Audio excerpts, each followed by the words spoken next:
Urakoinnissa on alkamassa 23. talvi minulla. Kiinteistöjen lumeaurauksessa on kokeiltu melkein kaikki vaihtoehdot, mitä pystytään.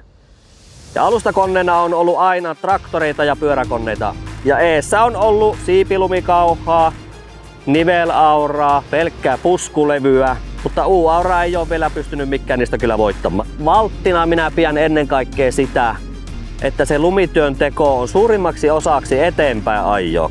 Ja esimerkiksi jos sulla on linkkukone, niin sä pääset etuperin ajamalla kiertämään nurkan taakse 90 astetta ilman, että sinun tarvitsee ottaa takkaa vauhtia. U-aura on parhaimmillaan silloin, kun sulla on ahtaita välejä, pussiperiä, suhteellisen isojakin pihoalueita, missä sun täytyy siirtää lunta. U-aurassa on myös semmoinen ominaisuus, että sillä pystyy tuommoisen kalteviin maastoihin menemään ilman turhaa ylimääräistä työtä siellä ohjaamossa. Eli aura tekee, kun sä lasket auran maahan, niin aura tekee itse työn siellä. Se hakkeutuu sinne maanpintaan. Se on erittäin tärkeä ominaisuus minusta.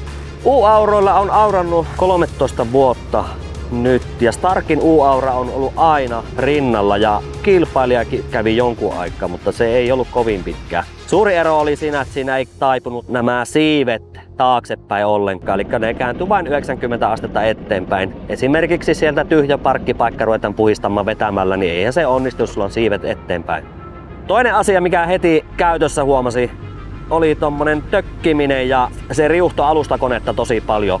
Starkissa mä tykkään siitä, se on tehtaalta tullessa ollut jo erittäin pehmeästi säädetty hydrauliikka. Varot toimii uskomattoman hyvin siivessä ja käännössä. Starkin auralla ajotta mennään eteenpäin seuraavatkin talvet.